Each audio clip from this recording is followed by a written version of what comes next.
People don't always marry the everyday. They marry the kind of now, kind of wow. And then it gets to the every single day. They're going to bed, they're waking up, they're taking the grocery, getting the groceries, taking out the garbage, and loving each other through that. And I remember telling a friend of mine who was about to get married, I said, your marriage doesn't start when you say I do. Your marriage starts when you look over at your partner and you want to kill them. You're looking at them going for seconds or sometimes minutes or longer. You're thinking, I cannot believe I married this human being. They are driving me crazy.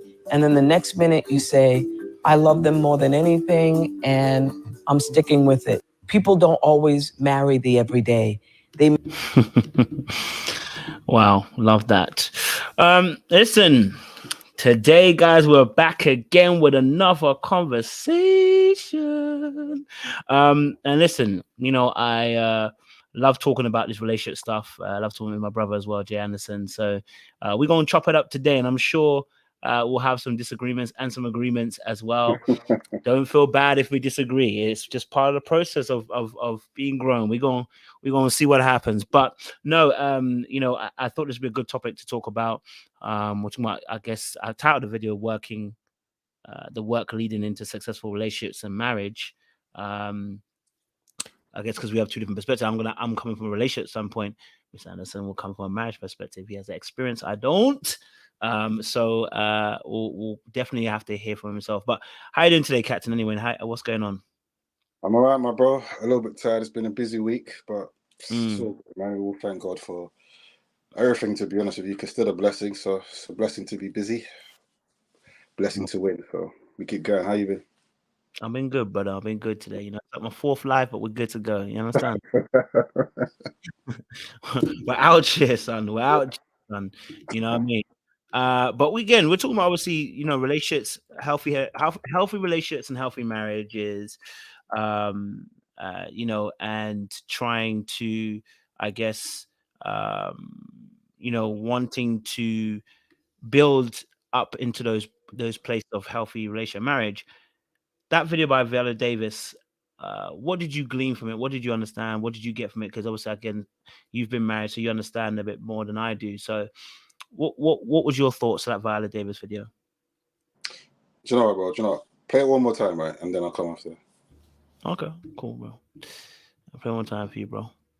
Thank you. Marry the kind of now, kind of wow. And then it gets to the every single day. They're going to bed, they're waking up, they're taking the grocery, getting the groceries, taking out the garbage, and loving each other through that. And I remember telling a friend of mine who was about to get married, I said, your marriage doesn't start when you say I do. Your marriage starts when you look over at your partner and you want to kill them. You're looking at them going for seconds or sometimes minutes or longer. You're thinking, I cannot believe I married this human being. They are driving me crazy. And then the next minute you say, I love them more than anything and I'm sticking with it. People don't always marry the everyday. They marry. I'm going to stick beside him. What's your thoughts on that, Cap? To be honest, what she's saying is 100% the truth. Like how I put it is, in marriage, it amplifies everything. If you say this is your strength, let's see if that's your strength. Whatever weaknesses you're trying to hide, you can't hide them. It will come out because things have to be displayed. It's by default. That's what marriage is. And you work on those things. It's a lot of people will realize whatever their strength is as a single person is not a strength in marriage. Even in some respects, what is a weakness as a single person trying to navigate this world, to some respects, there's certain things that you need in marriage to be able to, let's say, calm situations down or just not always be reactive, for example. So to me, how I look at that is expectations. That people's expectations in terms of when they get into it, do they actually have what it takes to be fruitful? And fruitful doesn't mean things are going to be great all the time. It's when those storms come, do you have what it takes to keep going? And this is one of the things that scares me when I talk to people in their relationships and just talk to people about their perspectives. Because we live in a time where everyone's trying to protect themselves. Everyone is scared to fully be into it. And don't get me wrong, I understand. I don't even have a problem. Like, I truly do understand.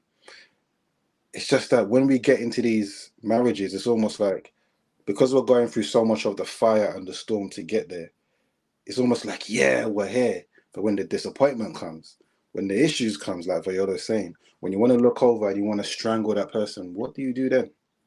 You know, one of my friends, he said to me, marry someone who, in the middle of the night, when you turn, who's someone who you can tolerate.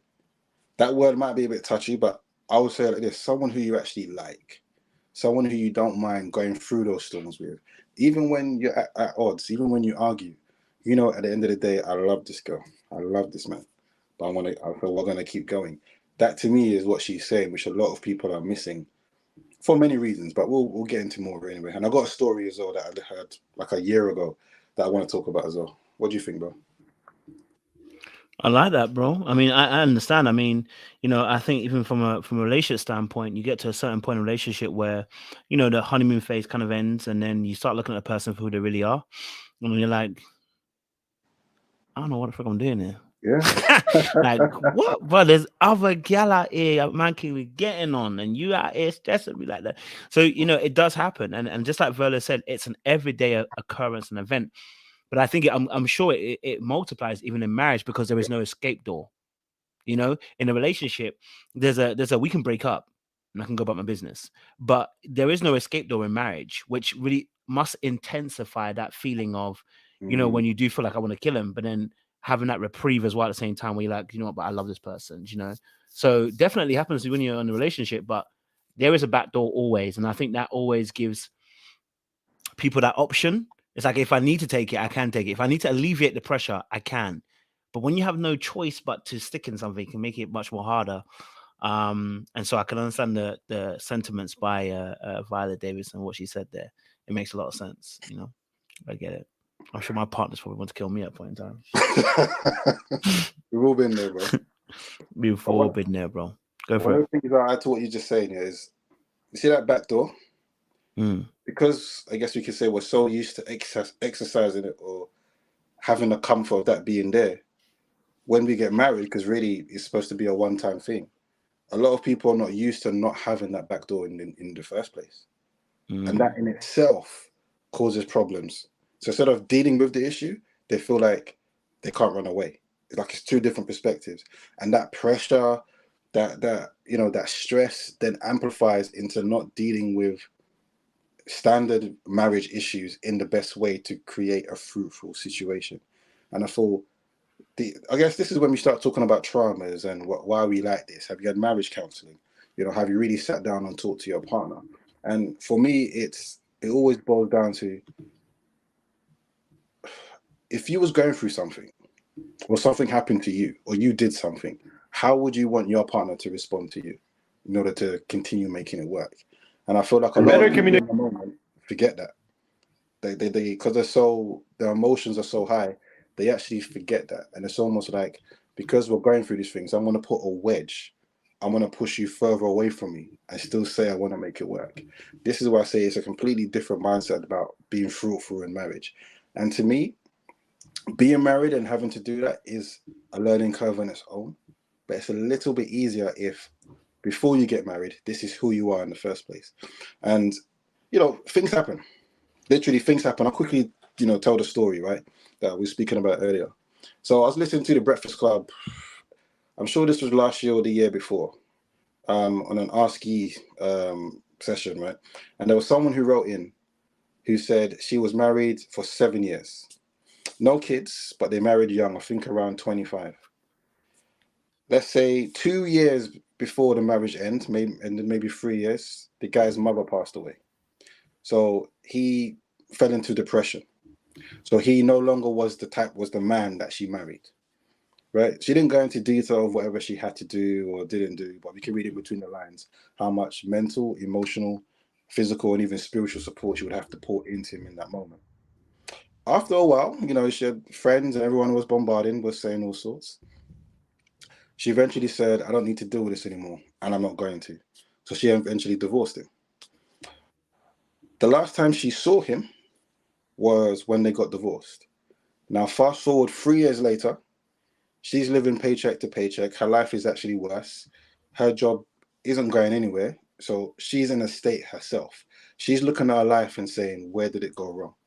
One day she's out getting a lunch and she sees a nice looking man pull out of a wonderful Range Rover wearing a bespoke suit, and she realizes it's her ex-husband.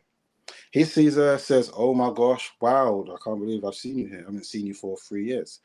And she looked at him thinking, what happened? What, you know, who is this person in front of me? So he decides to take her out for lunch. He buys her flowers. He apologizes for not being the man that he needed to be in those moments.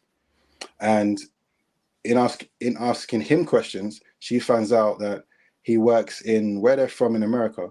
Just, I don't know if it's a city or a town, because she didn't go into detail, but there's a particular building. If you work in that building, you work in tech. And if you work in tech in that building, you're on minimum 6 figures, like not 100K. Let's say 175, 250, 300.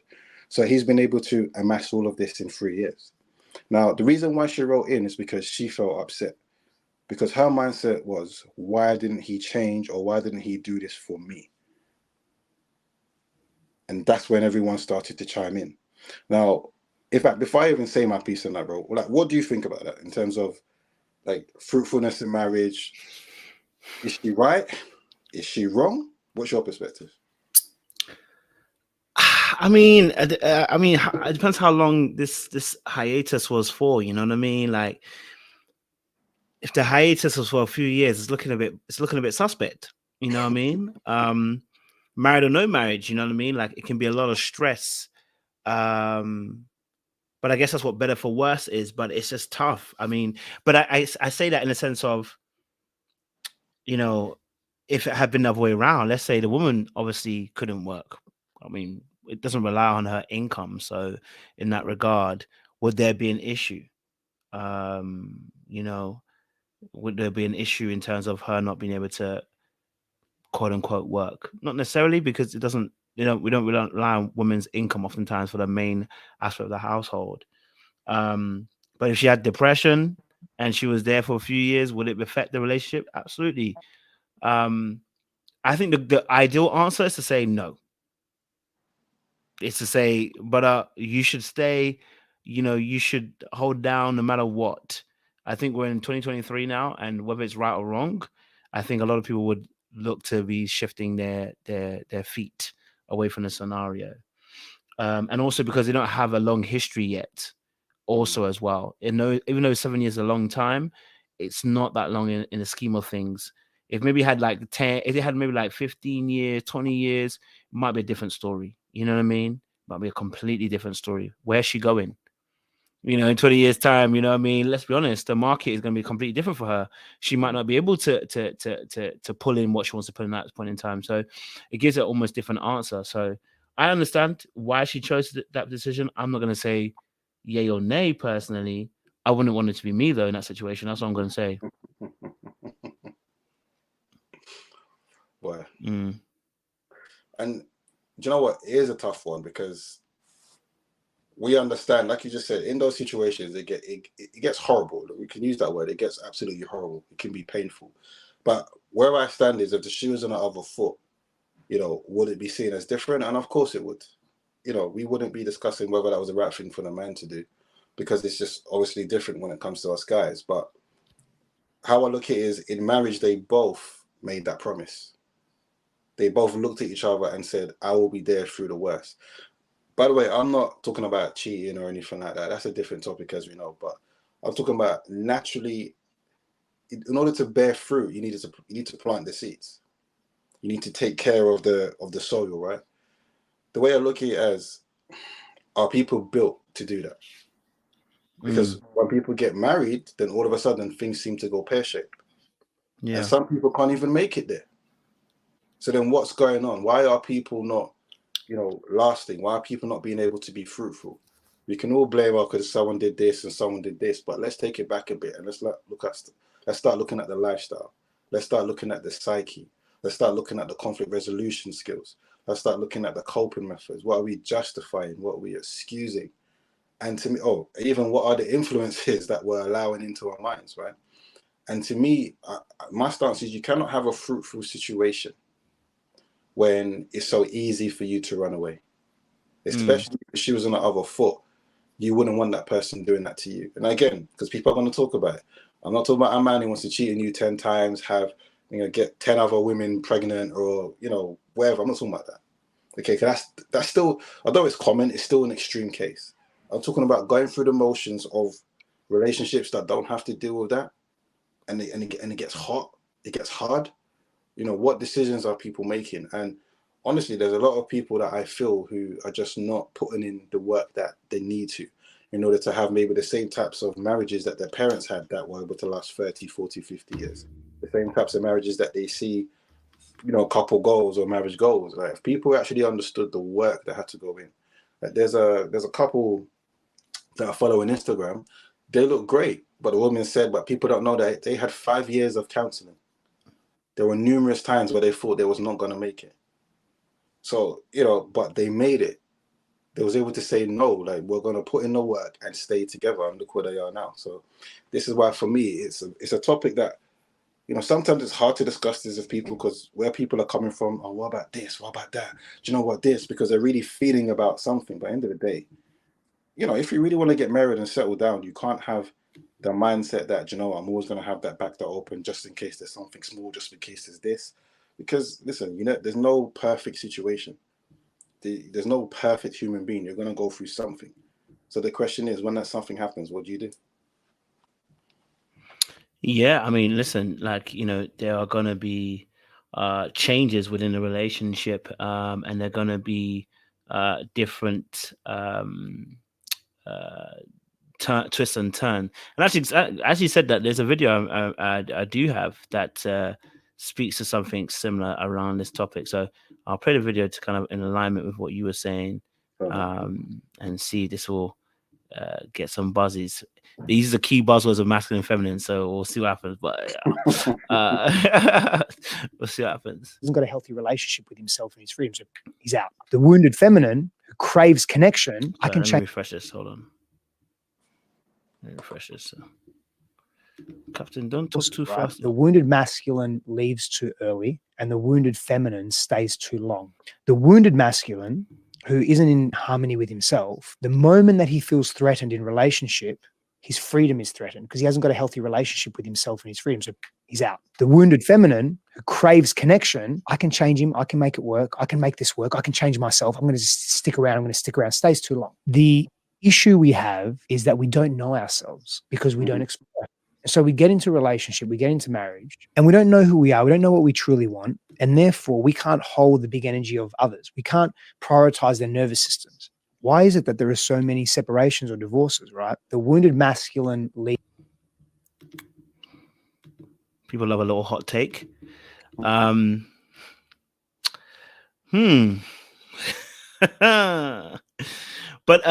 so in regards to what you were saying earlier on, I think in regards to relationships and marriages, there's a difference between staying out and fighting in the ring for a relationship, and there's a difference between knowing when something has to come to its conclusion and its end. And sometimes the lines can be blurry.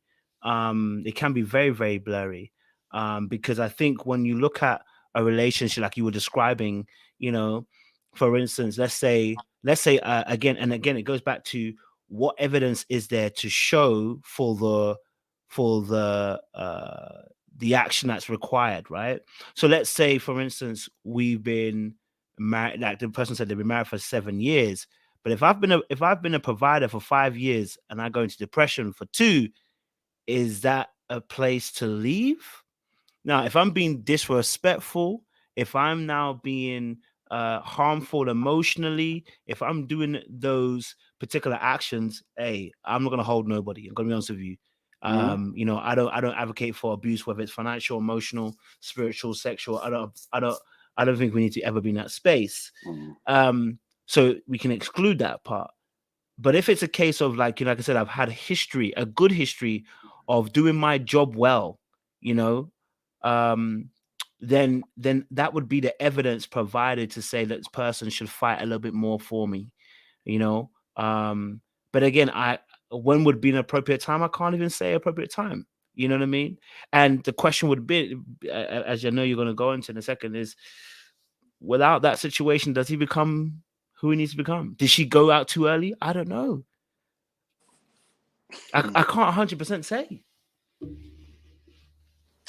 So, okay, here's my take, right? In general, it's okay. The way I see it, it's unfair. She chose to leave at the end of the day. The fact that he's glowed up and he sorted himself out, yeah, maybe she had to do that to wake him up, but we will never know. Maybe he was always going down that journey. It just took some time to get there. Maybe it fast forwarded. Like, we generally do not know. But what's happened has happened. But at the end of the day, she's left her husband in the time that he needed her the most. She doesn't talk about whether he was disrespectful or abusive. We know a lot of times when people get into that emotional state, they can be quite difficult to deal with. Let's be honest. Let's be honest, right? But she still chose to leave. And now she's looking at him saying, okay, this guy on his own as a single person, I've left him believing I can do better, but he is literally doing better than me. To me, there should be no argument for her to have. He's come back and he's apologized. He's took her out, given her flowers. I'm assuming he hasn't said, okay, you know what, should we try again, etc. I'm assuming he's just gone his way and she's gone her way and she's feeling a bit bitter about it. But to me, like, wait, she came back? No, as in, she saw him randomly. They went out for lunch. That's when they had this conversation to find out what they've been up to. But then after that, we can only assume that he went her way, he went his way. Oh, she went her way. Yeah, sorry, yeah. Because she doesn't talk it like they're still in contact, that they're talking. She's just feeling like, wow, this guy really glowed up when I left him. So some of the advice was, don't be a bitter Betty. You've decided to move on. And some of the other advice was, maybe that's what needed to happen. At the end of the day, you chose what you chose. That's true. Absolutely. You know, and look at it from this point of view. If you left him at a time where he needed you the most, why would he even try to get you back for you to do that again just because now he's got something? For better or for worse, that's not what that means. And someone said in a comment, I think in her situation, he was never going to change. That does happen. Let's be honest, that does happen. Some people are literally not going to change even if you leave. But as we're saying, some people change when they've lost everything. As a man, right, and I think we've discussed this probably last year, there are times where we need to go deep, right? Yeah. We need to hit rock bottom for us to be the men that we need to be. And unfortunately, if that means that there was a woman in our lives at the time, then, you know, if you want to stay, you can stay. If you want to leave, you can leave. But there's some men out there who are literally not going to be the type of man you need him to be until he's hit rock bottom, because he has to allow God to rebuild him into what he's supposed to be. He has to allow God to build him into that proper man that he ought to be or should have always been. Just like for some of you ladies, you've had to truly be broken down to change the way you think, to change your mindset, to change what you enjoy or what's entertaining, to change the choices that you make in life. This is human nature.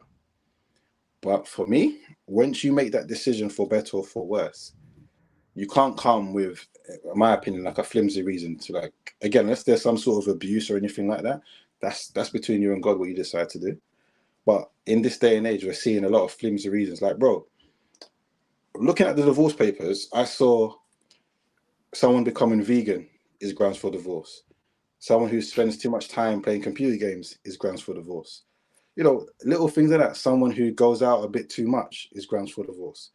You know, someone who, I guess because I mentioned vegan, doesn't want to cook the food that you would like is grounds for divorce. Because it all depends how you spin it. So it's flimsy reasons. And these are the things that was even discussed in Deuteronomy, because, you know, everyone thinks grounds for divorce is just adultery according to the Bible. No, when you read 2 Corinthians, there are other provisions. But the whole issue that Jesus had to talk about was the people were using very flimsy reasons, making a mockery of marriage to go their way. She burned the rice. Yeah. Yeah, and that wasn't that's not what it should be. Because what's going to stop you moving on to the next and moving on to the next? And there's so many people that do this in marriage and do this in relationships. Okay, I'm leaving. I'm moving on to the next. I'm leaving. Moving on to the next. Bless you, my bro. I'm leaving. Moving on to the next. And that is not a way to sustain any sort of happiness or to build fruitfulness, because you have to truly go through those storms in order to get there.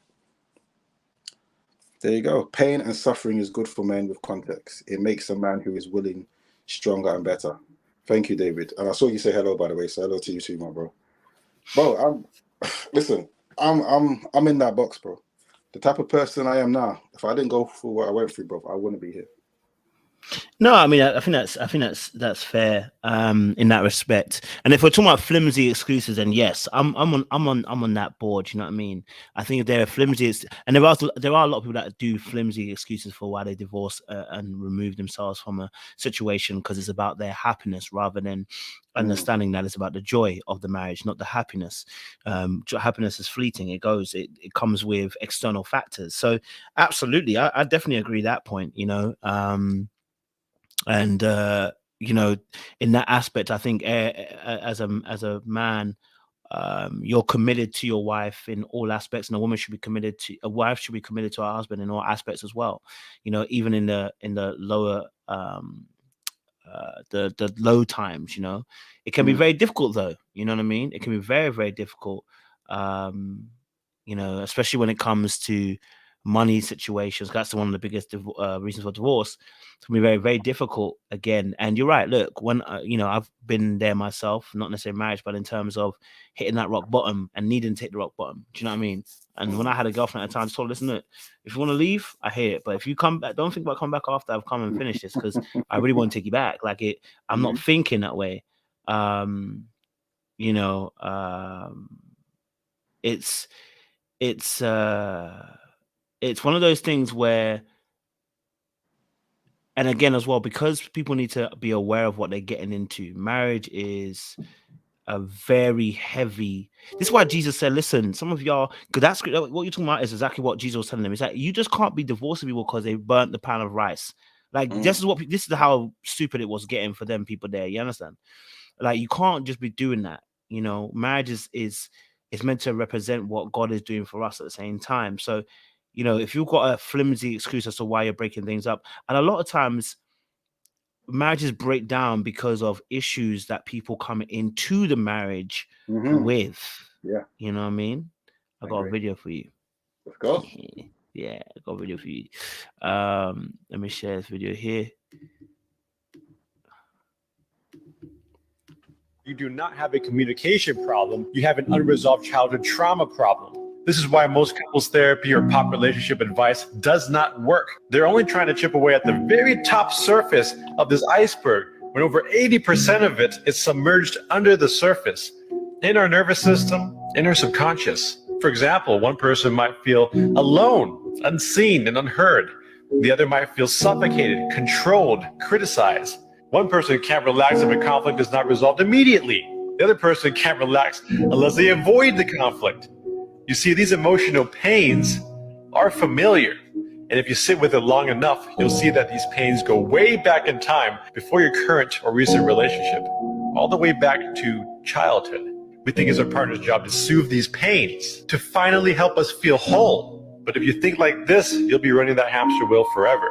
You see, it's our job to reprocess and heal these emotional pains from childhood. There is no ignoring it or running away from it. The answer is from within.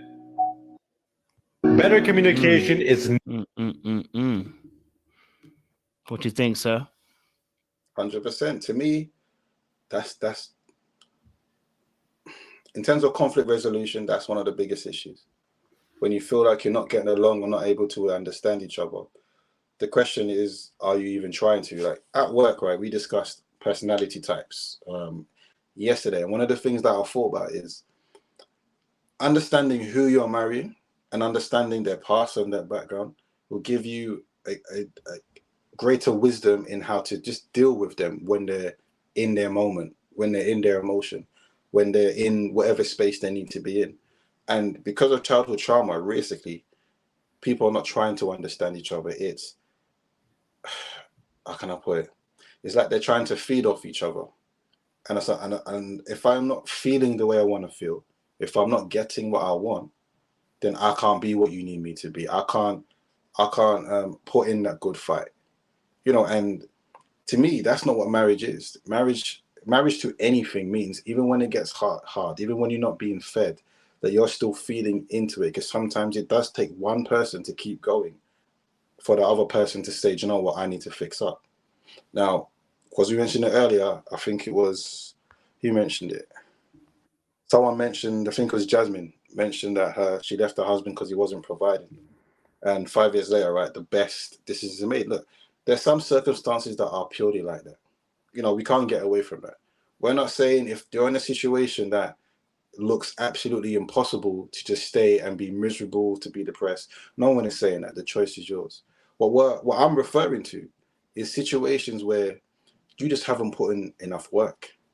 You just haven't put in enough effort. You're putting more effort into leaving or being destructive than you are into staying and making it work. And you know this. So then why are we like that? And that's what the video talks about, childhood trauma. Why are we so quick to run? Why are we so quick to destroy? Why are we so quick to sabotage? I love that. Getting to know him truly beforehand. Yeah, we do live and we learn. I think we've all been there, to be honest with you. I feel like me and my ex-wife, that was one of the biggest things. We should have took more time. You know, but at the same time, we have people who 6 months they're married, but able to last, 20 years, 30 years, 40 years, whenever to someone passes. So to me, again, more time is fine, but what questions are you asking? You know, are you listening to the responses? Are you seeing or hearing what you want to hear? Are you actually, you know, taking the time to actually study the person properly? To me, that's the bigger issue. You know, so many of us are blinded by different things, but again, it goes to one is our wisdom, but also our needs. Are we getting this little thing that we're getting, is that enough for us to ignore everything else? These are some of the problems, and I know, Coach, because you do counseling in general, these are some of the things that you would have seen over and over and over again, right? Yeah, I mean, listen, look, you know, I would say that, you know, these situations, a lot of the times, you know, a lot of us are choosing people based upon, you know, some of our own traumas. Sometimes we choose people based on our trauma, and that starts off the process of a downhill spiral. Sometimes we ignore red flags because we're desperate. You know, it is sometimes as well. You know, we get into relationships, and the relationship actually shows us that we have a problem, but we still can't. We're not ready to take accountability for what the other person is showing us about ourselves. You know, and then sometimes, generally, you know, and these are the outliers. You generally were tricked, and it's an absolute madness. Do you know what I mean? But the majority of us fall into other brackets where there is something we can contribute. And I think, obviously, you know, when we enter these relationships, and someone might say, well, that's a great part about dating a little bit as well, is that you get to understand more about yourself.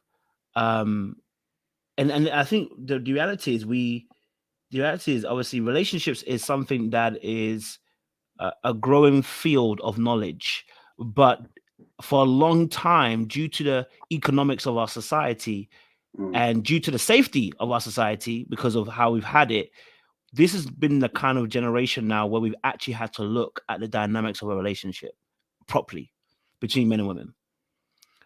Before that, there were always dangers. When I say dangers in terms of safety for women, or there had been the external factors of dangers that, you know, invasions and wars and stuff like that. So the reality was, we're not focusing on thriving in relationships. We need these relationships for each other, because you need kids. I mean, I need the kids. I need a lineage. You need the safety. You need my name. There was so much need on both sides that it just made sense. Just get married to somebody, and quote unquote, we had this conversation yesterday as well about a woman's choosing a man that loves her more, coming from a place of that aspect where just get someone married to someone, but get married to someone who loves you more, so you don't get abused. You know what I mean? Like, so you don't get hurt, so he doesn't take advantage of you. But now we're in a generation where the external factors that were plaguing us are not so crazy. You know, of course, money is a situational, get a job, or all that kind of stuff. Being black can be an issue, but they're not as poignant as we have seen in recent years. Therefore, now more people have had time to really focus on actual relationships and what it actually involves. And the problem with that is, now you can actually see what the relationship is actually for.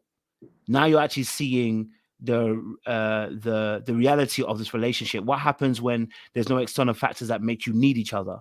How do it, what how do we then operate in this place? Then we have to start questioning ourselves on what is love and what do we view as love, and how do we take that forward into a relationship. And so now what both women and men have to do is be accountable, because if I look at any of my past relationships, I'm always going to look at me and be like, okay, why did I choose her? Why did I choose her? Why did I choose her? What about her?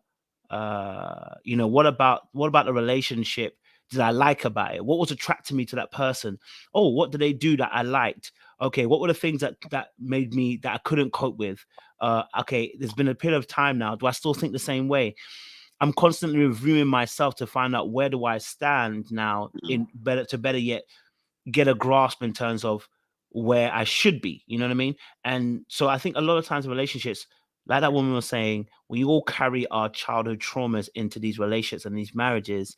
And the first thing we tend to do is look at the other person. Now, of course, if you were in a relationship with a narc or something like that, that's completely different. But for the rest of us who were in just standard relationships where either we made a mistake or they made a mistake or they did something stupid, or I did something stupid, the reality of those things are simple. We have to look at ourselves, you know what I mean, and reflect. Go for it, bro. And there are two things that you just brought to my brain. One of them, just to piggyback of what you just said, was there's a woman who counsels specifically wives, right?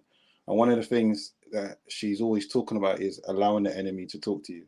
And but it's in this sense, it's in respect to always focusing on what he is not doing, and then allowing that to eat at you, allowing that to make you critical, to allowing that to make you think you can do better, and etc. Whereas that's not the perspective. We need to take a few steps back. At the end of the day, if we're going to be accountable, that person probably feels the same way about us with certain things, but it's how far are we actually then going to take it? And to me, I think that's the trick, because when we again, some people it's harder than others, but when we're leading with emotions, or when we're leading with things that are not helpful, these are scenarios that we actually get ourselves in, where we can be so convinced that this person is trash, this person is not good, this person is A. But then when that person no longer in our lives, what do we think? It wasn't that bad. What's going on? Why did I make that decision? And these are actual discussions we need to have with each other, right? Or discussions with the person of the past, because if we truly do believe we've made a mistake, why was our mindset so wrapped into, I need to leave, I need to go? What was happening there? Because if you don't address it, what's going to stop you from doing that again?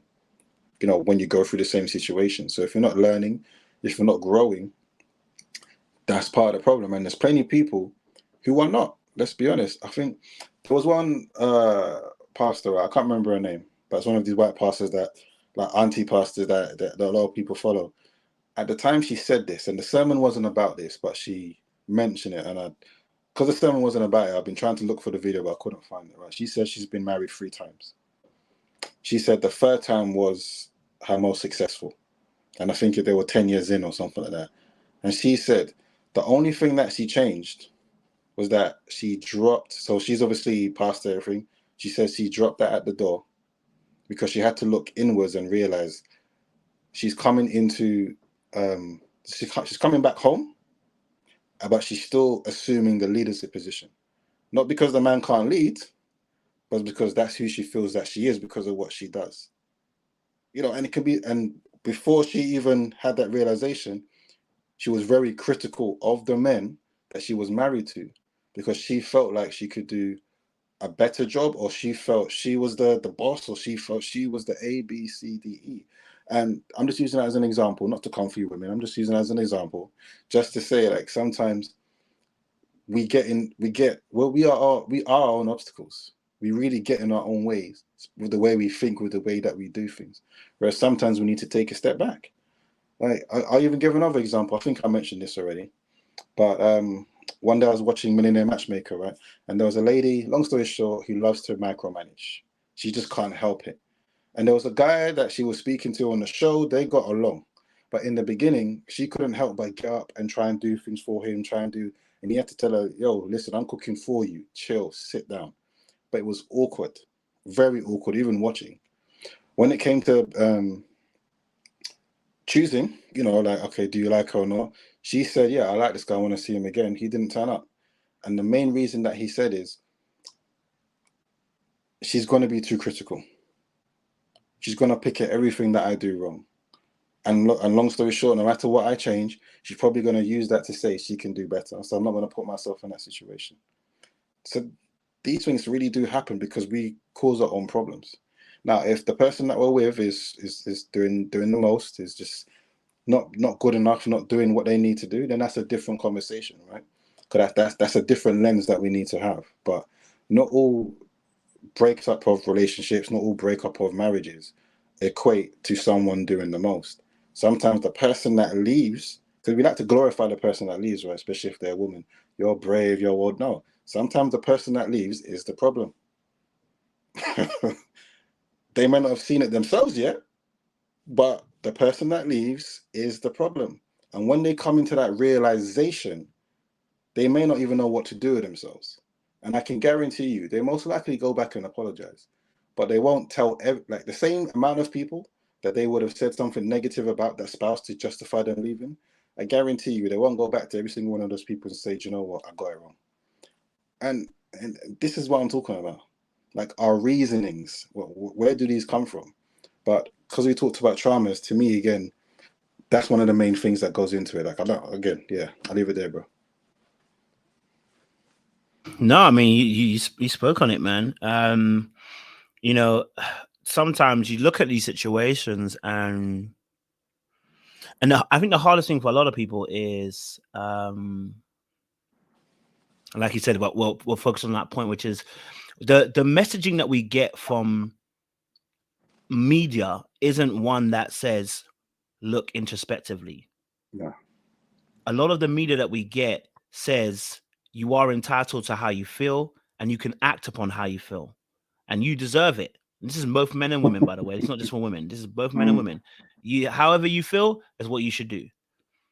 There's a lack of messaging through traditional media means that speaks about introspective behavior and looking at oneself and holding oneself accountable. There's a lot of I can hold them accountable, but not a lot of how do I hold myself accountable? Mm-hmm. And because of that messaging, and it's been going on for a very long time, most people don't have the understanding or the building blocks to go, the first problem to look at is me. You know, like at that point, we have to start realizing that traditional outlets are not going to always give the building blocks that are needed for people to actually learn. So I found it interesting. So I remember I have a situation, it's not a situation, but I was talking to a friend of mine, good friend of mine, and we were talking, right? And I was like, you know, part of our relationship, I use it for practice to grow. Oh. Yeah. To grow. Not like that. No, to grow. Yeah. Because some of the things that I want to be able to do in future, I'm practicing with you. I'm being very intentional with some of the things that I do. You know what I mean? Because like I know myself now, I now know myself a bit way more. And I'm like, okay, I can be a little bit short sometimes, or I can say things that can be a little bit black and white. Or I know that I can feel like I'm triggered in certain instances that happen. Do you know what I mean? If you do this or that, that triggers me. But how do I respond? You know what I mean? And the end product of all these conversations is to get people to realize that if you hold yourself accountable, if you start looking at your own behavior and what you want to see in the other person, you'll realize you won't choose somebody who doesn't reflect what you actually want. Because a lot of times when we choose somebody, it's reflecting what we actually want at that period of time. And so we blame the other person, but actually what you're really doing is blaming yourself. Because what you don't realize is that person's reflecting you. That's what relationships and marriage is for. Specifically, it's to mirror one another because two are becoming one. So sometimes, you know, the building blocks of the media that we have says that person did wrong to you. You know what? You deserve your feelings. You deserve your entitlement and right here. You know, do what you must do. But the reality is, it doesn't speak on the fact that, okay, but how did I get there? You know, why am I there? Why am I choosing this person? Like we ask people, you know, this is a big discussion in Christianity oftentimes about free will versus what's the other term? It's gone on my head. I think it begins with a D, but I can't remember what it's called. About whether we have free will or whether something's already dictated to us to choose something, right? But the reality is, oftentimes, our choices are dictated to us, right? Because in reality, we're embedded with so many messages before you even make a decision, that you make a decision based on the information that's being given to you already. Do you know what I'm saying? So, like, for instance, if I say I like chocolate, I do. I realize my mom likes chocolate. So that woman was having me buy her Cadbury for years. You understand? Predestination, thank you. But you know what I mean? So what did you choose chocolate, or has it already been embedded into you in the messaging that's happened in your lifetime? And a lot of times that's what happens in relationships. People think their final decision is their final decision. No, it's a culmination of decisions and a culmination of information that has brought you to this point right now. And so what we're trying to do is trying to speak to people and say, hey, wake up, right? You have choice in this situation. And what you chose, okay, is coming from somewhere. It has a basis and it has a foundation.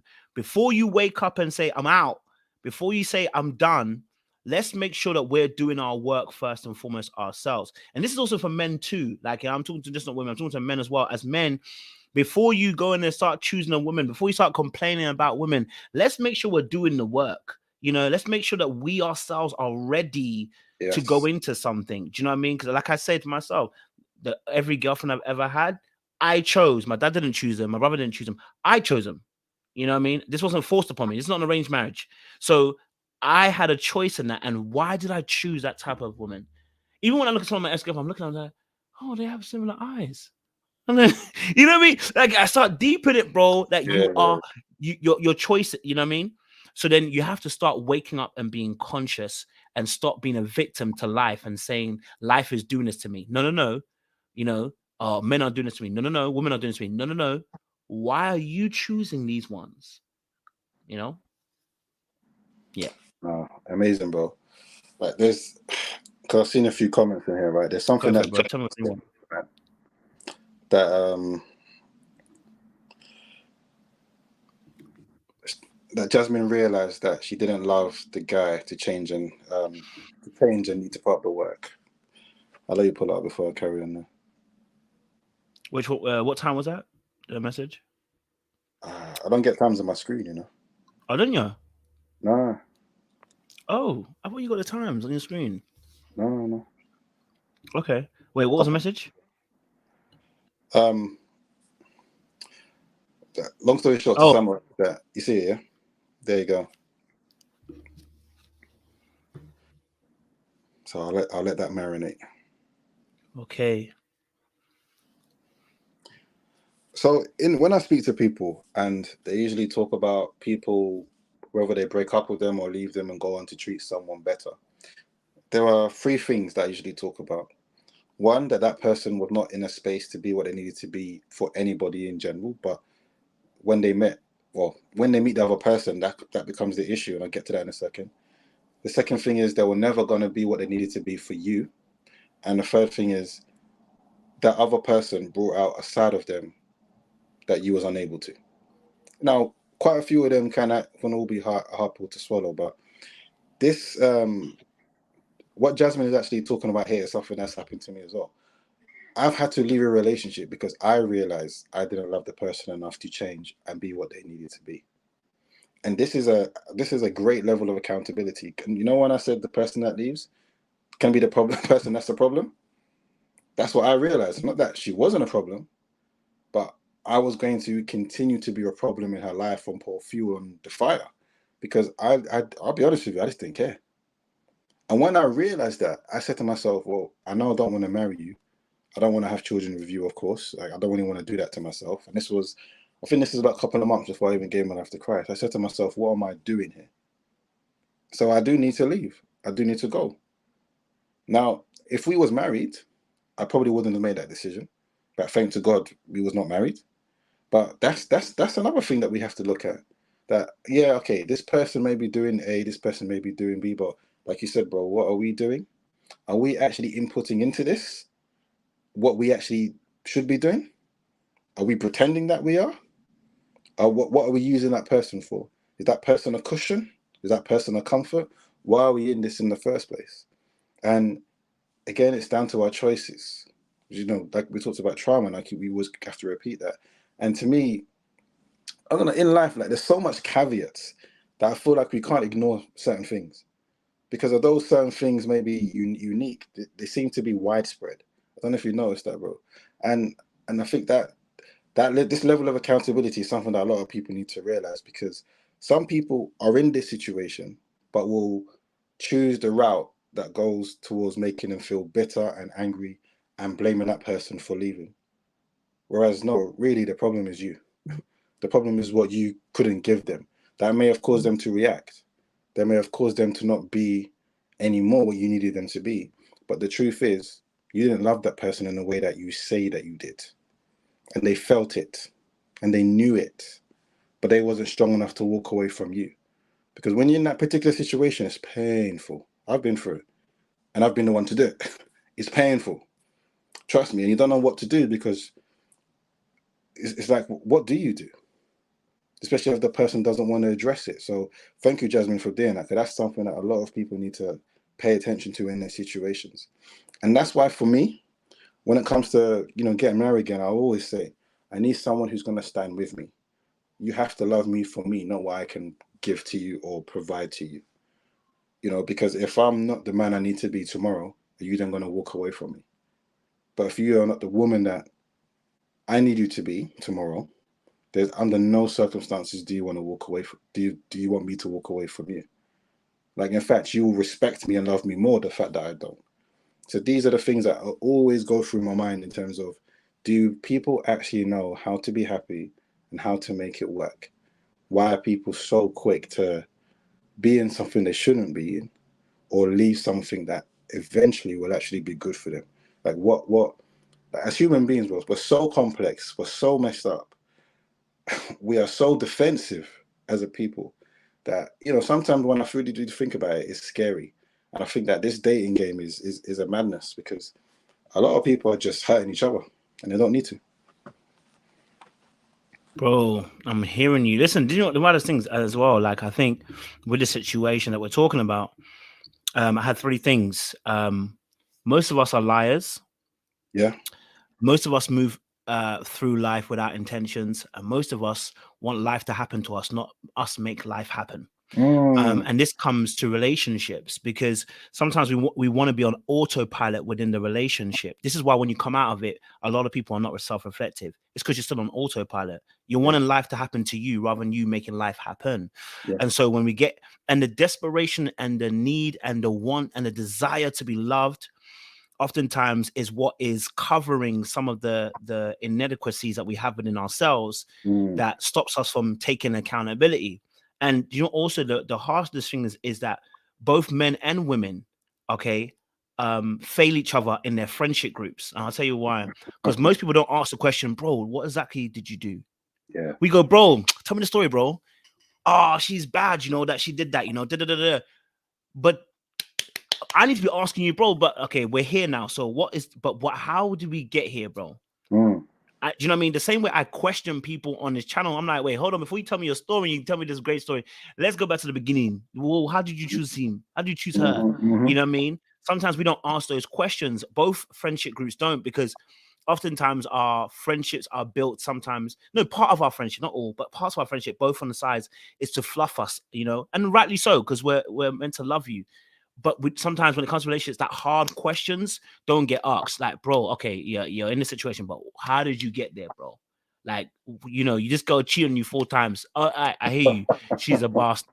You know what I mean? Yeah, she's a prick. But, bro, how did you end up with this girl at the beginning, though? You know what I mean? Like, we don't ask each other these questions sometimes because we don't want to know the answer. If we're honest, at that point, I remember one of my relationships. At the end of it, I was like you, I was like, no, I'm not the issue. They're definitely the issue. You know what I mean? But when I look back at it, and I was like, oh, bro, like, I remember one time, I'll give you an example. I remember one time I was with my friend and we were talking, and I must have said to her, I ain't spoke to my girlfriend in like 2 days, bro. She was like, wait, you haven't spoken to her in 2 days? I said, Yeah. I said, I said, I'm not talking to her right now. Okay. She said, but why are you not talking to her? I said, I just can't deal with her right now, bro. Like, you know, I just can't. She's like, you know, like you can't just be given like 2 days and not be talking to your girlfriend like that. It's not nice to be doing that. It's not kind to be doing that. I said to her, listen, I don't give a fuck. I said, I know, and I don't give a hooks. You know what I mean? I said that, right? So there was parts of me that, like you said, I just did not care. And I think that's where a lot of women and men are.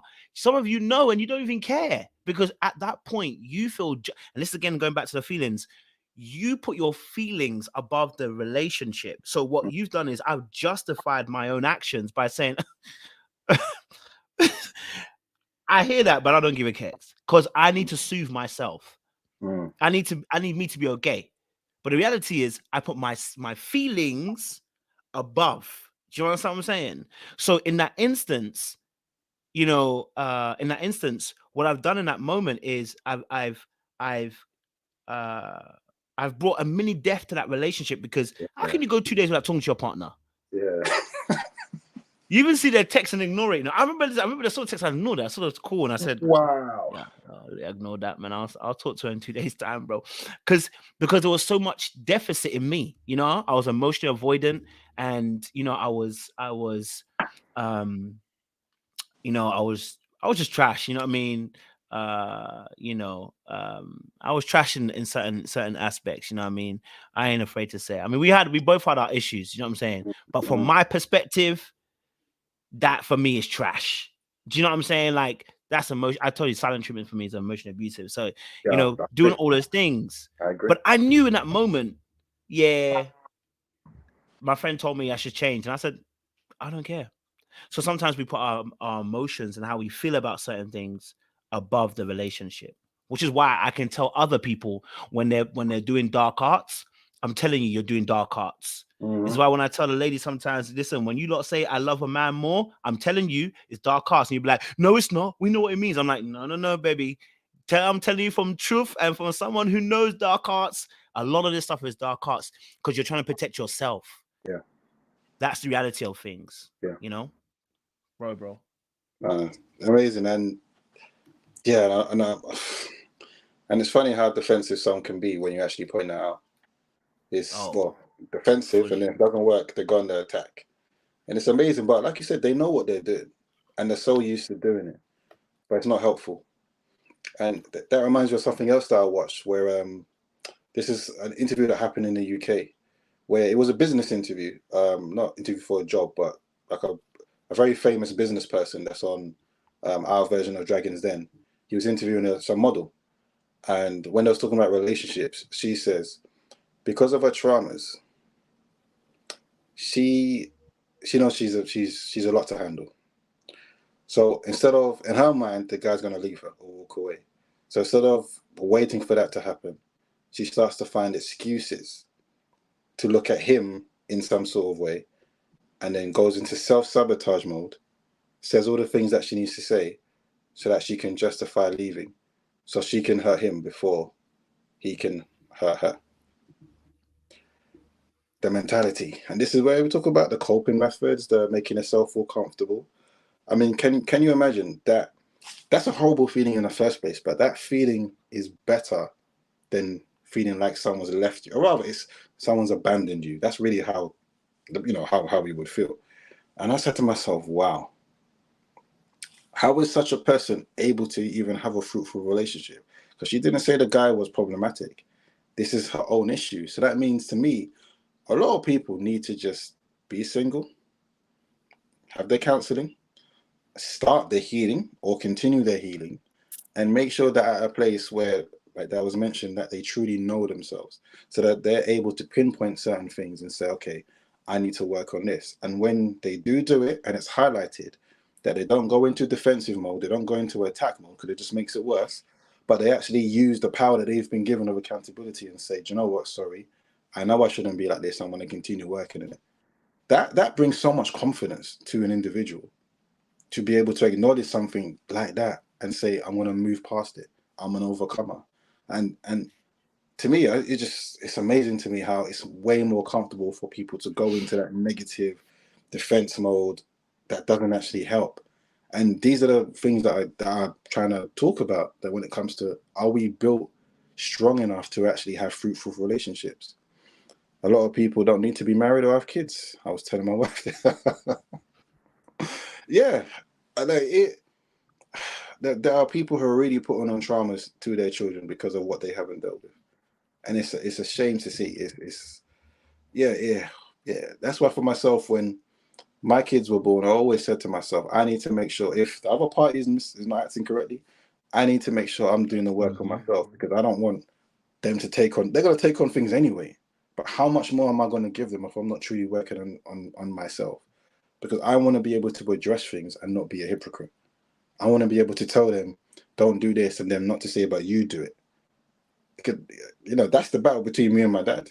He would say certain things and I'll say him, oh, but you taught me that. And he won't know what to say. I don't do it disrespectfully, by the way, but that's not something that's not something I want my children to say to me. So I want to say, okay, I acknowledge these things, but I want you to be better. So don't do this and don't do that.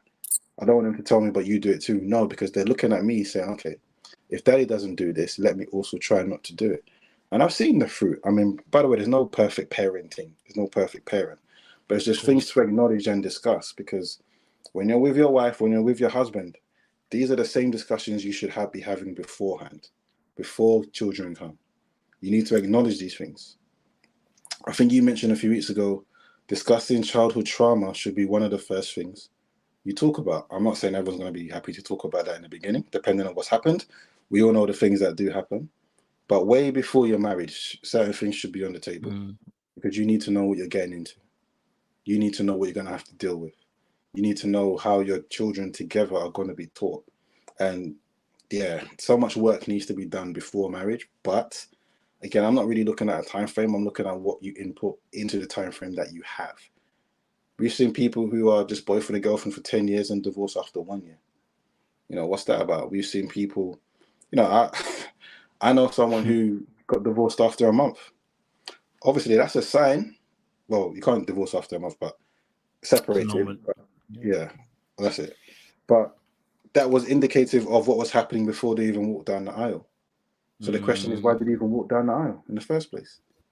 So I don't know, this relationship thing that is crazy. That's why sometimes I'm hard on people, but I'm also empathetic, because I truly do get it. And it really goes back to the choices that we're making, to be honest with you. Yeah, listen, I mean, to be honest, I think the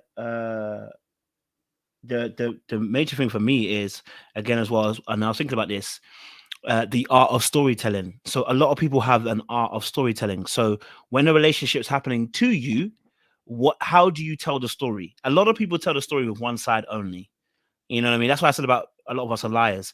A lot of us tell the story one-sided only. So when you tell the story about what happened to friends or whatever, you tell them a story that fits the narrative, that you're not the bad person or the villain. And that's often an indication that you're about to lie. Okay. When you start thinking, I can't be the villain in the story, you're about to lie. Okay. Because you're not about to tell the whole facts and truth. When you should be telling people what happened, you should be saying, hey, look, this is what also I did to contribute towards this. This is what I did that also was involved in this. You're not just telling me that, she shouted at me. And I was like, okay, well then tell me, okay, what happened before that? How do we get to that point? I just said one thing. Did you just say one thing?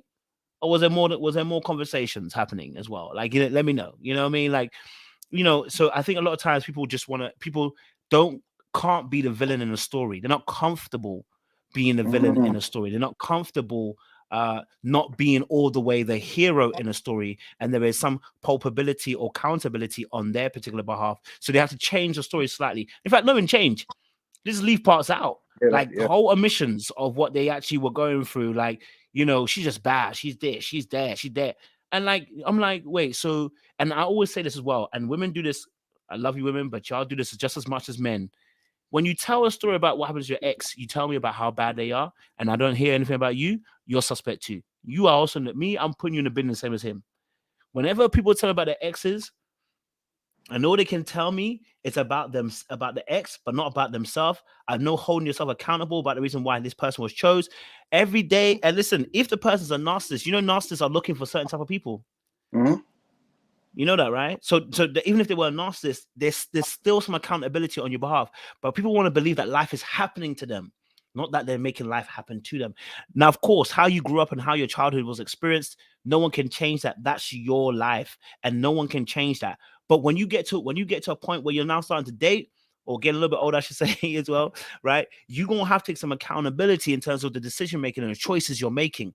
Just saying he's a narcissist ain't gonna cut it for nobody. Because if he is just a narcissist, I need to leave it alone. Because if you can't take any accountability, you ain't going to take no accountability in our relationship. What's to prove to me that you can take accountability? So any woman or any man out there, if you ever ask someone about their ex and all they can tell you about is what the other person done, smell that bullcrap in the air and just know that listen, I need to be out of here. I'm deadly serious. Listen, because whenever people don't tell you the fullness of a story, they're making themselves to be heroes. Because we know that people buy into heroes. Do you understand what I'm saying? So if anybody tells you a story when you're starting to date and they never tell you what the other person did, and all they can tell you is that this person was a narcissist, or this person was abusive, this person was doing this, they did that, they did this, but never tell you what they did, you need to run, be out of there, because you're going to find out what they did in your relationship later on. Do you know what you're saying, Code, is 100%. And that's why I operate with honesty and transparency. From the beginning, I'm not going to tell you how I feel. I'm going to say, this is what's happened. This is what I did. This is how she responded. This is what she did. This is how I responded. You decide how you feel about that. That to me, is the best way to be, because that accountability alleviates anyone being able to hold anything against you. And even on the flip side, what I do to someone, I continue to ask them questions, because it eventually comes out, because you'll see it. Like Coach is saying, you will see it in your relationship. You just ask questions and you begin to understand. You begin to, paint the picture.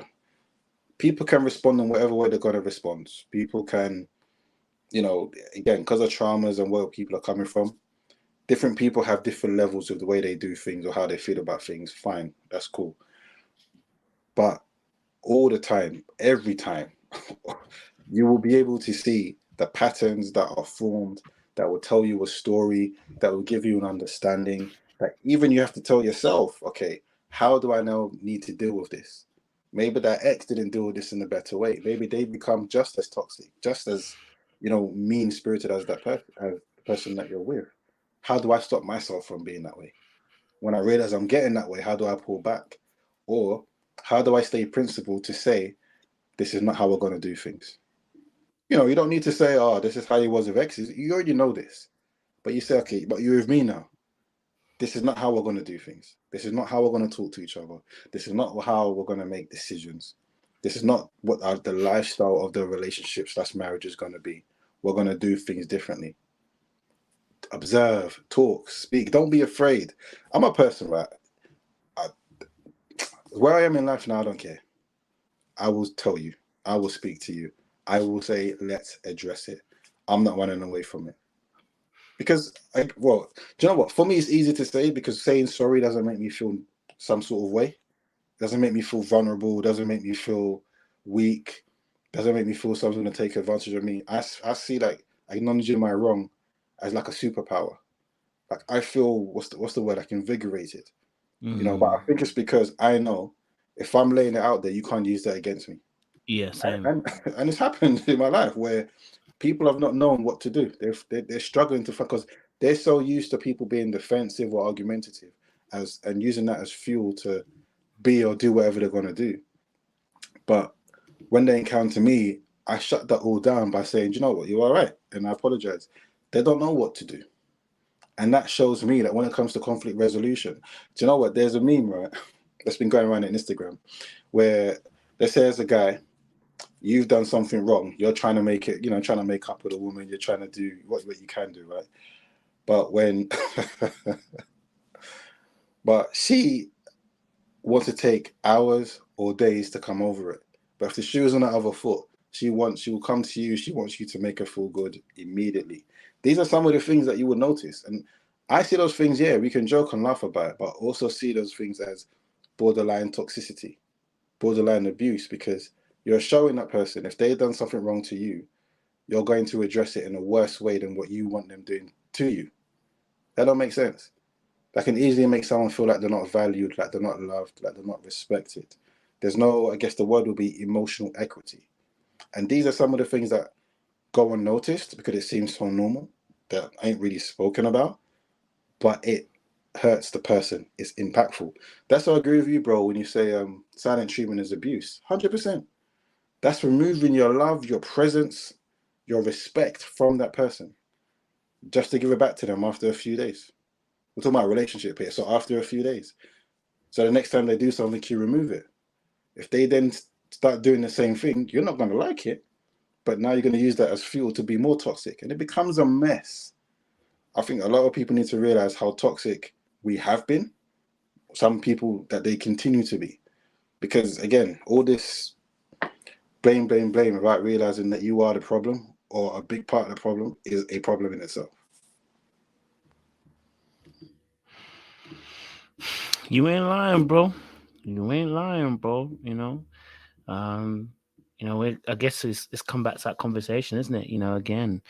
But this is what helps make successful marriages. I look forward to the day to hear people in marriages say, I checked me first before I checked them. Do you know what I mean? I had to make sure I was good before I start saying them.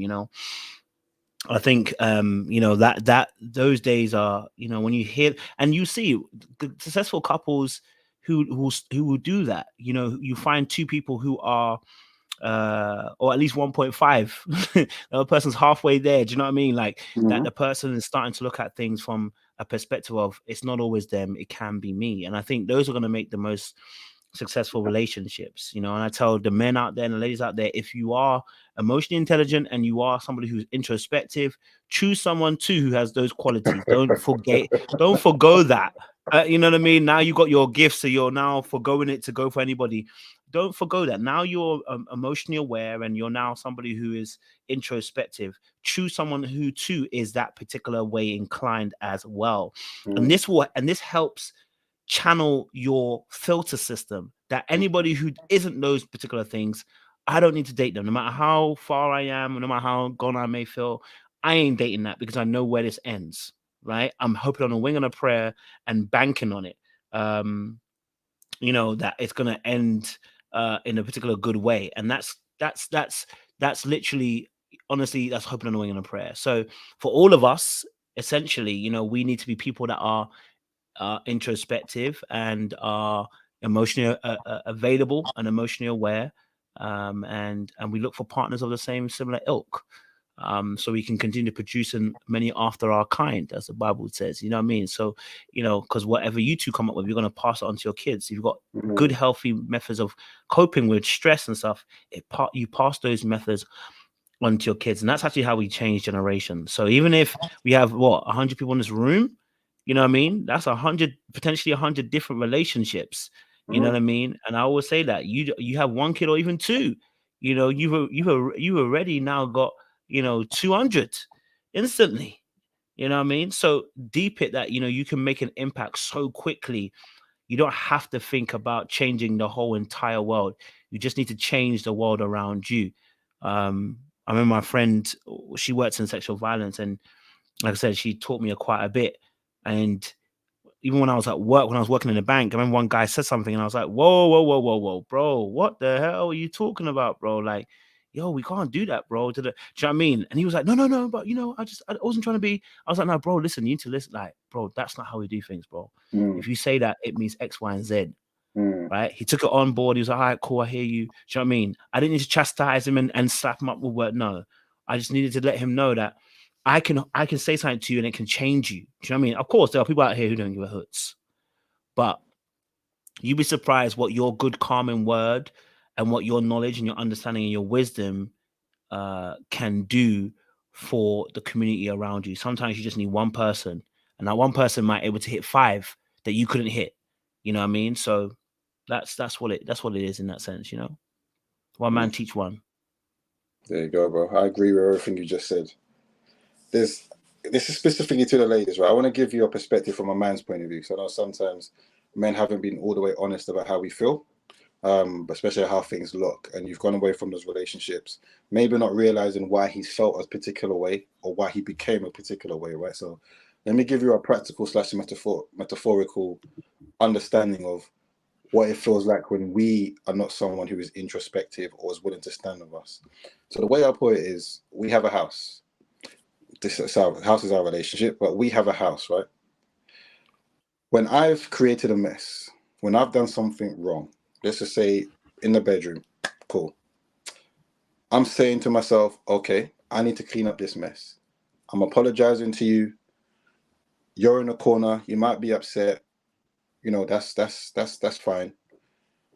I'm tidying up the mess. That's cool. Some ladies won't be in the room. Some ladies will be somewhere else in the house. Some ladies will be outside. They won't even be in the house at all. So as a man, we're just left there to clean up the mess. You come back, or you, whatever you want to do is when you're going to come back. That's cool. But when as a woman, you've created a mess. You want the man to be there in the room. You want the man to even help you pick up some of the stuff. You don't want us to be in the corner.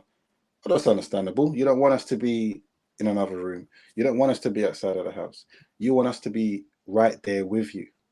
But there's something else that happens where you've created a mess. We're the ones that's cleaning up. But you're still in the corner, even though you've created a mess. And at times, while we're cleaning up the mess that you created, you're fighting us. This is how it looks. Where if we're trying to build this together, if I'm trying to do what's right, even though you created a mess, I'm saying, don't worry, babe, I'm with you. I'm not trying to put this all onto you. I'm not trying to, make you feel worse. I just want you to be accountable, and you're not. This is what it looks like, and it becomes a horrible situation because a lot of guys then become bitter, resentful, angry, hateful. This is when certain men start to change, especially good men. Just because he's a good man doesn't mean he's not a human being. He has to catch himself changing, but some people are not able to. And they will start meeting their relationship at this point. That's why I say to every man, you need to be principled and say, do you know what? If we continue this way, the relationship's not going to be a good one. So I know maybe you've been like this throughout your life, but it has to stop now. If you want us to actually have a fruitful relationship, it has to stop now. And to be honest, ladies, I'm sure some of you have even had to say that to men. You've had to say, no, like this is, I don't care what you've done with other women or what other women have let you get away with. If you want to be with me, this needs to stop. I think someone mentioned about having your standards there, and you pay attention to how someone receives your standards. That will tell you all you need to know. And that's a powerful thing. And that person who truly loves you, and I'm not talking about unreasonable standards, I'm talking about if someone loves you, they're going to treat you properly. They will look at themselves and say, do you know what? I don't want to mess this up, so I need to put in the work and make those changes. They're not necessarily changing for you, or it looks like that. They're realizing they need to change for themselves so that they can be what they need to be, of which then allows them to be what they need to be for you. And that's just how sometimes I usually use this as an example to ladies to understand. This is how men feel at times, even though it may be normal to act this way, even though sometimes it may become a joke to act this way. But the blows, the impact negatively is still painful, it's still hurtful, which is why a lot of men will, when a relationship is done, meet someone within 1-2 years, end up getting married, end up saying, this is the love of my life, simply because that other woman treats them differently. The other woman makes them feel different to the point where it's like, wow, this is what it's supposed to feel like. And I don't know about ladies in the chats, but it's the same thing for you. When you meet a man who's able to show you what love is and how to be loved properly, not just at a human being level, but what it actually means for him to love Christ and then give that to you, it's a different feeling. It's transformative. You won't even know what to do with yourself. And this is the level of understanding that we all need to get to. But we get there through reflection, through admittance, through reading, studying, through being accountable, and just taking our time to actually just apply what's going on. I think I mentioned a few weeks ago that even in my relationship, I use that as what can I say? Like, to me, that's my study. I'm using that to actually understand, okay, this is how we need to do things. This is how we need to look at this. Okay, let me apply this and then see what happens. I'm not talking about negative things. I'm saying things that are actually going to bear fruit in the future. And I feel like, 7 months in, because I was with her first time many years ago, once again, this has become my best relationship just after 7 months because of the things that I'm saying. Like, understand, me and Koja ain't just people on here giving opinions or just speaking. We're talking real stuff. Things that marriage counselors will say to you, relationship counselors will say to you, people who actually care about you being happy, not catering towards your emotions, catering towards your opinions, but do you actually want to be happy? Because sometimes it's not about your opinion or how you feel. It's about what is best. How do you want to move forward so that you are served in the way that you want to be served?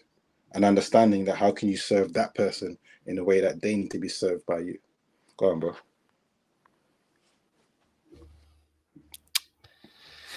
Hooey. Oh, I think they wanted you to clear up the point. Which one? This one here. Mess she created. Okay, mess she created while being berated by her. I'm trying to understand. Okay, that's a good one. So, one of the main ways that's happened in my life where she will cause an issue. Doesn't matter what the issue is. She will cause an issue.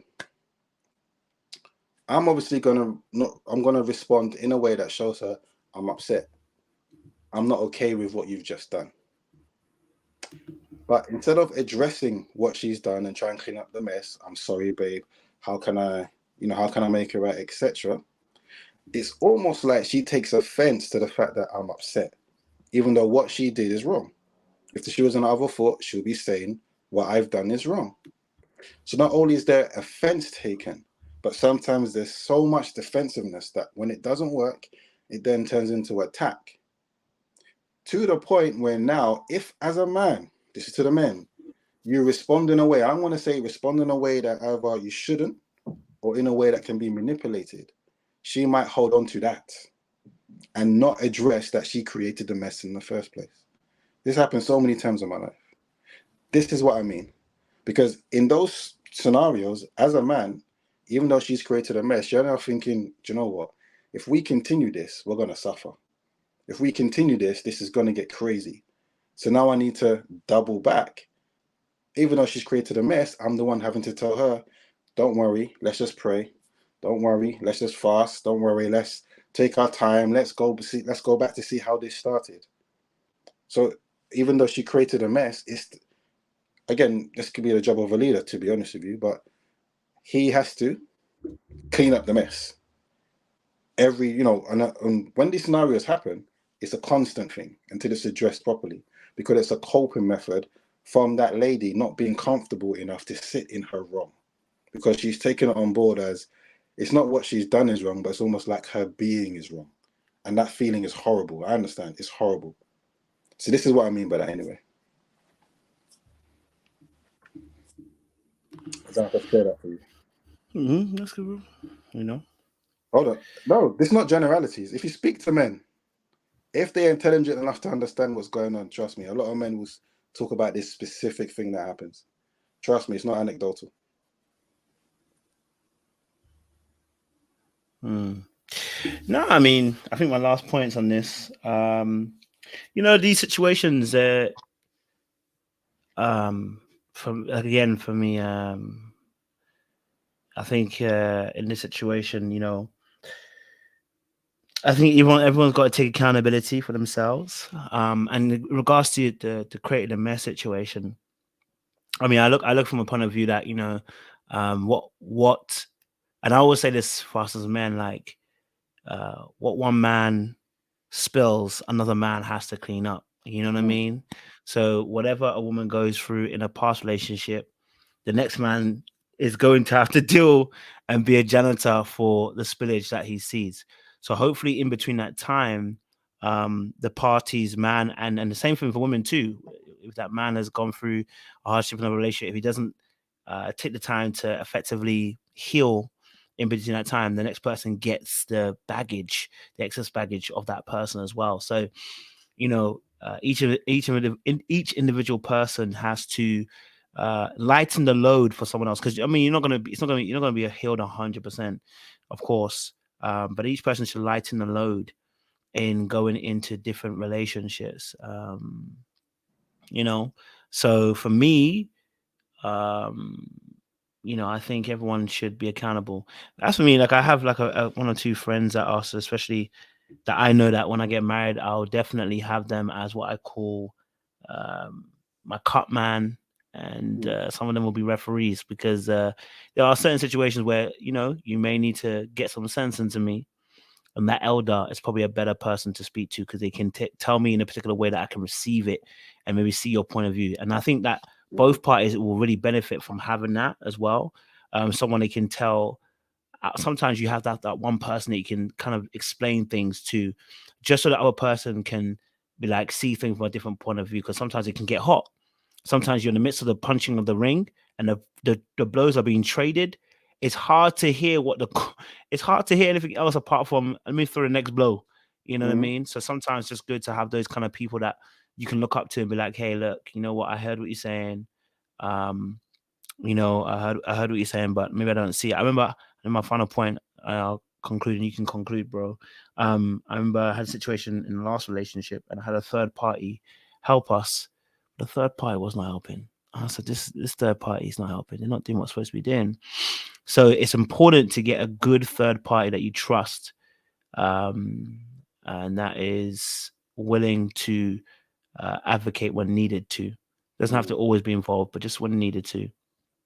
And so that you can sometimes bounce an idea, because sometimes you think you're right and you bounce an idea and you'll be like, you're kind of out of pocket right now. And that can humble you, and that can make you even approach the situation in a different way. And even that approach alone can even change the other person's perspective. Like, and I'm sure us men know this as well. You've been in a situation where, your girls maybe humbled herself, and you're like, oh, okay, do you know what? Because I was ready to blast your ass, but you know what? You've humbled yourself, and I'm going to chill. And the same thing for us as well. I'm sure there's been times where your girl's been like, yeah, his head's coming off today. And you've gone there like, babe, my bad. I had some time to think about it. You was right, I was off. And they're like, oh, So humility is a really big thing for both parties. So, yeah, I'll let you finish off, bro. That's so good. I'll just address the mentor thing as well. So I have two main mentors. One for, let's say, spiritual and faith matters, which will be my pastor, self-explanatory. Love that. I have another one who I've known for 25 years. In fact, he used to be my teacher, but he's now my business partner. He's been married for almost 30 years. I think they got married when they was 22. So he's my other mentor. And the reason why there's a difference, because I look at things from a generational point of view sometimes. So my pastor is typical, African pastor. So he has a particular mindset of things, although he's actually real down to earth. But the person that I speak to is from my generation. So they also have, I say, an increased understanding of what it's like growing up in this time. I also have a mentor for finance and career as well, who I speak to regularly about certain things. I also have someone, like you mentioned, bro, there's one of my guys who knows everything. He knows every nonsense, every ridiculousness. Like that's how we are with each other. And we're open and frank. Do you know what I mean? Like the other day I had to tell him, don't make a mockery of God with the prayers and fasting that you did the other day. I can't tell you why I said that, but I had to be open and frank with him. He's that with me. And even one of the things that you mentioned about when it comes to friends actually asking those hard questions, when I've been through some of my madness, I spoke to them, and the thing that they asked me was, Jason, tell me what you did. Give me an understanding. And I loved them for that, because that helped me actually formulate what I'm saying properly, not just to lead with emotions or my anger or my bitterness or whatever, but actually just say, this is just what happened. Both sides, this is just what happened. And I love that, man. What else? At the moment, I would say that my missus is my mentor when it comes to women. So obviously we were doing this, so we have to understand both sides of the fence. So I'll always ask her, like, babes, this is a scenario. Tell me what you think as a woman, because I don't know. Tell me what you think from a woman's point of view. Help me understand, so that when I speak about it, I can speak about it with wisdom and not just mansplaining or whatnot. And Kojo here, he's my mentor when it comes to online when it comes to when it comes to all of Yeah, this. man. You know, I think it's about a year ago that we met now. I think it's about a Yeah, year. man. Yeah. about a year. So, you know, he's the first person that actually brought me onto any platform as well. And which I still appreciate to this day. I always appreciate that anyway, but so thank you. Come on, bro. Never a problem. Yeah. When you see brothers that are wise, do you appreciate that, man? You know what I mean? Thank you, Yeah, bro. one can put 1,000 to flight, but two can put 10,000. So, you understand? Yeah. So Let's tell everyone the don't worry story about that. Even with the story of that, it's like for years I've been seeing him just online doing his thing, right? And I was with someone who just loved to listen to the Coldest commentaries on, you know, the American relationship shows, right? So but I was paying attention, not really paying attention, but I was like, cool. The ones I used to catch were the Love Island ones. Now, me and that person were no longer together. And I just said to myself, I'm going to start this men's ministry now. So I need to be more online, more sociable online. Before I was very private. I was the type of guy that will post once every 2 years. Like I didn't really care for social media. So I applied to one show, which I'm still upset can't come out, but we'll talk about that. It is. That was an amazing. That show was. You want to know wisdom? My gosh. Wow. But so when I got on the show, I was like, oh, wait, I know you. What's going on there? And yeah, from there, we just, well, I don't know what word to use, bro. I don't know. We just synchronicity. It just happened instantly. Just blended beautifully. There you go. You know what I mean? So and we're part of the people that were left at the end as well. So that's probably why as well. You know what I mean? Yeah, from the same cough. I forgot about that. So it was the three of us. And some of you should know Naomi as well. Naomi already, yeah. Yeah, it was us three. We were just talking about everything, just being open, transparent. And I'm scared. If I bring Naomi into this as well, boy, we're going to get it. I don't know if they're ready for that. They didn't know that we had this in the UK, because the seasoning. Definitely, man. There's a lot to come. I know some of you think that UK is boring, but it's not boring. We're just very conservative, very reserved. Yeah. But when we come out of shows, trust me, you'll see a lot. You'll be shocked. So yeah, man, that's the story anyway. That's the story indeed. Listen, audience, thank you so much. We appreciate you lot for turning up and also dialoguing with us in the chat as well. You know, I'm trying to do more content that is you guys did ask me, you wanted to have more marriage-minded content, so I'm gonna try and get more people on board to kind of have more of those conversations as well. And I'm also trying to get more men involved as well. So I'm trying to have more male opinions on the panel and on this platform, so that you guys get to hear there are healthy men out there. There are men who are doing the work. There are men out there who hold themselves accountable. There are men who want to be better partners. There are men that love their women and love their wives. Okay, like Christ loved the church. Okay, so you know, we want to continue that going forth as well in the future. But if you guys know some people that you think that would be great for the channel, shout me. You know what I mean? Send a little detail here. Send them a little message. You know, and listen, we can get the conversation flowing. It's never an issue. I love working with other creators as well. But yeah, I honestly appreciate Jay. You know, you help and bring an insight to these type of conversations that are absolutely necessary as well. So yeah, I'm enjoying myself. You know what I mean? I'm gonna take that for free. You know what I mean? Yeah, I'm still learning as well, everyone. I took some time off. I'm going to get back to my own channel in a bit, but yeah, I'm still learning as well. So thank you, everyone, for the love, man. Love. All right, audience, we'll see you again soon. You know, I can't leave you without leaving you a little something. So we appreciate you guys. Stay locked, stay loaded. I'm leaving here with something. You know what I mean? I'm from around the way. I'm leaving with something. We're leaving with something, guys. Take your plate out of here, guys. Okay? Don't leave a mess.